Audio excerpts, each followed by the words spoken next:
Our daily poll for Capital Auto Mall Universal Collision Center is simply, does the positive steroid test taint the legacy of Andrew Harris? He's got the most yardage of any Canadian who's ever played in the CFL. Passed that 10 days ago. Now he's suspended for 2 for steroids. The vote right now, literally right around 50-50. Hang on a sec. They caught him for steroids. The game that he got, the day that he set the record, after that game, he went in and peed in a cup and nailed him. Isn't it ironic? Don't you think? Oh, man. Right. Well, we welcome to the program BC ironic. Lions great, Riders great, Jason Clermont, number 82. JC, welcome to the bunker. Well, thanks for having me. Great to have you in here. You're a busy guy, so I appreciate you finding some time. First of all, I just want to start with the Andrew Harris news. Mm-hmm. Did you know it before you came in here today? I did. I saw it on social media. Yeah. And what's your take on it? What's your thoughts? Tough for Andrew. I mean, he says that he didn't do anything that he thought was illegal, and he claims that he's had other tests in the past that were clean. And so, I'd like to believe that was the case for him. And I mean, I'm surprised there hasn't been a controversy about a Rider fan in the testing lab who conveniently found the substance. Yeah, just before the timing of it. Yeah, I mean, right before the Labor Day and the Evander Bowl. But no, I'd like to see how it all plays out, and I'd give him the benefit of the doubt. Yeah, I don't believe in coincidences. So yeah, that good. It is. Yes. Okay. I figured you'd have something sharp and witty to say, Abu. But you're right, Jason. I mean, look at the Bombers. They win without Matt Nichols Friday night. What was the final in Edmonton? 34-28. I didn't get to watch the game. But now with a back-to-back against the Riders, and you've played in these, you know how big it is for both teams, obviously. The timing is suspect. What does this do to the Bombers moving forward for the next 2, do you think? Well, I think with them having Strevler at the helm now and kind of relying on that game management running game between him and Harris, it kind of puts a dent in that plan a little bit, and they're going to have to hit the air a little bit more. Were you able to watch much of the game Friday with Strevler? I watched most of it, yeah. What was your take on the game plan that Paul LaPolice put together? Well, it was great. I know that people are criticizing the fact that Strevler passed for, 7 yards or something, right? I think it was 50-something. Yeah, but he didn't need to, right? Were they ever behind? I don't think they were ever behind. And it was good game management. They were able to eat the clock, by running the ball. And he's a heck of a ball runner. And, if they needed to take to the air, it would have been a different game. They'd have had a different plan. Well, I mentioned to you that coach called me this morning from the States, and he just said, 41% completion percentage for Strevler, efficiency rating of 58.1, and they win the game. Lapo made his money. That's what. And in offseason, everyone's like, "Why is everyone making a big deal about Lapo?" That's him. And it's hard. I wouldn't say there's 9 offensive coordinators or coaches in the league that can stick to a game plan for 60 minutes. That don't get caught up in the, oh my gosh, he only has 7 yards passing. We better get him some more passes, or else his feelings are going to be hurt. No, I thought he had 80 yards passing, but whatever. I want to see what Lapo does this week, because if he does, then just have a blank check in the offseason ready, and Lapo can put whatever number he wants on it. Because if he can win this game without someone that can throw the ball or without someone that can run the ball, we know he's good. He's going to be damn near amazing if he can pull it off. Tom, watching from Winnipeg, he says 89 yards specifically is what it was for Chris. I know he rushed for more than he threw, 85, which is not common, but they won the football game. And with Jason Clermont with us, obviously you're following the Riders. You're alum and you live in this town. How could you not? 5 wins in a row. I did not see it coming. Did you, going into this season? Where they stand right now at 6-3? Well, I mean, I think people were a little bit apprehensive as to what the offense would do with Zach Collaros. I mean, not a whole lot of people were excited that he was going to be the starting quarterback, I don't think. And then it was a blessing in disguise that Cody Fajardo was able to progress the way he has.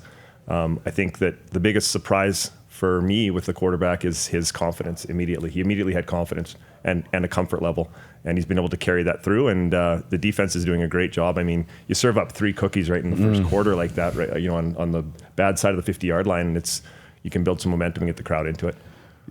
I never felt that when Collaros was here, everyone was talking about McAdoo. Yeah. Blaming him. Well, right. You got to have the right players running the right offense. I think Fajardo fits the offense a lot better. Yeah, I said Fajardo. According to McCullough. So it's Fajardo. He's still saying Fajardo? Well, how about after this we go for some fajitas? No, it's Fajardo. I'm going to say it right. Meshrek, too, by the way. Fajardo fits the offense better. Short dump pass, throw to the open guy, let the receiver make the plays. Whereas Caleros was more like, all right, run, go, Aiden, go Carter, go whoever, and I'm going to throw it as far as I can, and you're going to run under it and catch it. Well, let's come back to your Paul LaPolice comment about how you got an offense coordinator who can stick to the game plan. Mm-hmm. And you just said that Fajardo fits the offense. Lapo's that OC that he doesn't build an offense and then find players and plug them in. He finds what players he has, and then he builds the offense around them. So, like, you see the game plan with Strevler, and I think that, I don't know that Fajardo fits the offense better, but I think that he has better chemistry with the pieces. Well, and the thing, you talk about Zach Caleros, I'm sitting behind the Argos bench yesterday. He's charting every play in a T-shirt and sweats. I don't think Zach Caleros ever plays again. But I do think he'll seamlessly go into coaching, and that's where he belongs. And it's unfortunately a career that was plagued by injury. And not our problem anymore is what you want to say, but you don't want to sound like a jerk. But that's what it sounded like to me. He's on the Argos sideline doing stuff. Oh, yeah. Well, the fans never really gravitated to him here. You never know who they're going to gravitate to or they're not. It didn't work. He did win 10 games. Let's not forget that he won 10 games. Jason, clearly he's a great quarterback, but concussions, you don't screw around with those. No, and I've played with lots of great quarterbacks. Buck Pierce was in the same situation. Dave Dickinson was in the same situation. And once it gets to that point, you need to self-evaluate and see, is this the best thing for me? Like Andrew Luck. Well, we will get around to that, by the way. But, you talk about concussions and Dave Dickinson and Buck Pierce, and you played with all those guys. You did play with Damon Allen, and I want to get to those stories in a moment. But as we look at Week 11, the BC Lions the other night, 13-10, they fall at home to the Hamilton Tiger Cats. I do believe you're going into the Hall of Fame. And if it was Cooperstown and you have to wear a hat, it would be a Lions hat. That's where your great years were. Does it hurt you to see what's going on out there? Yeah, How much are you examining it? Well, I'm not. I don't really pay that much attention to it, but I did talk to G-Roy yesterday, congratulate him for going on the Wall of Fame. It was kind of just a little asterisk. He's already in the Hall of Fame, and he's already on the Ring of Honor. And right. So they're just kind of redundant. Yeah, they're just like, you're going to walk by the Wall of Fame and G-Roy's not on there. Let's get him up there. So that was kind of a thing that they did for him, which was nice. But I just said, like, what is going on? What is going on with our Lions? 1-9. Like, we started my rookie year, we were 1-5, cleaned house. Like, guys lost their jobs on offense. The head coach lost his job. Adam Rita took over as interim coach. That's how I got my job. Right? We were 1-5. We needed changes. Now I became a starting slot back. Right? Changes need to happen. They needed to happen 5 weeks ago. Right? And if those guys aren't making huge wholesale changes in their systems and their personnel, well, guess who's going to get changed? The guys who are supposed to make those decisions. So I'm surprised it hasn't happened. But isn't this a result of the changes? Because who are they going to fire now? The first, I don't know if Marcus Howell is still the coach, and maybe I'm picking on. They're going to fire. That's not a splash to hire a first year coach. Like, there is no, you got a first year GM, first year head coach, you got a first year everyone. I feel like this is the result of the. BC has a first year GM. Like, or Herbie. Sorry. I'm sorry. For fairly new, can we say that? Okay. What change can they make to make a big splash? Because we were talking about this the other day. They're not going to get rid of their DC. That's really the only. Rich Stubler. Stoops, yeah. That's really the only one with any. Well, I think they're totally handcuffed by the coach's salary cap, by the way, and. I've gotten to know the Wally finally, Jason, since he's retired, that you knew all along. Yeah. And he's a different guy, right, when he's not in front of cameras and stuff. And with the coach's salary cap and the staff restriction, they're all handcuffed. They can't fire anybody. Right. So I asked Wally, how do you feel about this cap? He goes, I'm glad I don't have to deal with it. That was his first thing. But secondly, after spending considerable time around the commissioner on the weekend at Touchdown Atlantic, here's the thing with Randy, and I think you heard what I said. When you're around him, he just exudes positivity and stuff. His first job was saving the league. He didn't take over a Mercedes here or a Swiss watch. He had to cut costs, cost certainty, and now he's looking towards growing the league. I don't think he likes the fact that they've had to restrict coaching staffs and caps either. Why would you like that? But he had to put it in because teams were out of control and had to be saved from themselves. This was one of them, with the money that Chris Jones was spending. So anyways, it's kind of handcuff these teams with firing anybody. And I guess that's the point, Jason, is that if you're a Lions fan, which I assume you are, The road out is very murky right now. Like, how are you getting out of this? Because I don't think Mike Riley's going to tear up his contract in the offseason, do you? Nope. I wouldn't if I was him. So that's the very tough part of it. I think they're on the road. That's why I'm saying, like, I don't know where's the exit. Where's the let's fire this GM? Let's fire that. I don't know where I don't think it's. I think they're on the road and they just gotta go over the bumps and crack a axis and flat tire and just hobble their way to the finish line because it's not even Labor Day yet. Right. What can they do? Go and get all those receivers and offensive linemen that are sitting on the couch right now. Like, it's not.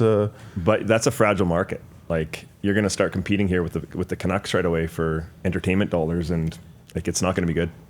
Yeah, it's already not good. What I hear is they know the Lions are there, the fans. They're just not going to come if you're not winning. Jason, you played in those games and there was 55,000 in BC place. I remember walking out of there, all those great games against the Riders, and I'm thinking, if this is what the NFL's like, sign me up. Because I'd never been to an NFL game. And it would be hard for anybody to believe that was the case. Yeah, I mean, it took us 2 to 3 years to lose 9 games, though. Like, they're 1-9. Yeah, you were good. We were good. We were a good product, and so people came to watch, and it was exciting. And we'd have big games. Saskatchewan would come into town, and we'd have big games, and they lack that right now. So I don't know what they can do, but something needs to be done. I just sometimes, from a league perspective, and I see things so differently now in my new role, you kind of sit there and wonder, why aren't people coming? Do they know that we're playing? And then now I see it. They know that you're playing. You haven't given them a reason to come. Exactly it. That's what it is. But you don't know it when you're in the forest until you step out of the forest. Which, by the way, before we break, I was with Damon Allen.